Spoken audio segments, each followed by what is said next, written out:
आज हूँ विश्व प्रसिद्ध रथयात्रा। जगन्नाथ धाम पुरी ठारू आरंभ करी सारा ओडिशा एवं ओडिशा बाहर मध्य जगन्नाथमय परिवेश सृष्टि होईछि। तेबे एही स्थान रे रथारूढ़ दियों आगे चली सुंदरी तरुणींकर उदंड नृत्य। टिके भल भाव नजर पकांतु ए दृश्य उपरे। रथ उपरे विजे करिसेंती जगन्नाथ आउ रथ आगे चली महाभारत नाटक। तेबे महाभारत नाटक रे आइटम गर्ल मानकु अणाଯାଇଛି। आउ खोद रथयात्रा परी पवित्र दिन में आइटम डांस रे थेई थेई हेउछंती एही युवती माने।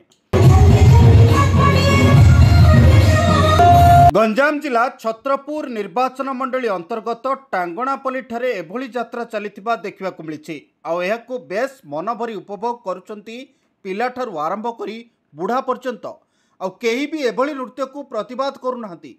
एपरिकी किछि मदुआ जगन्नाथक रथ आगे आइटम डांसर ताले ताले नाचुछंती।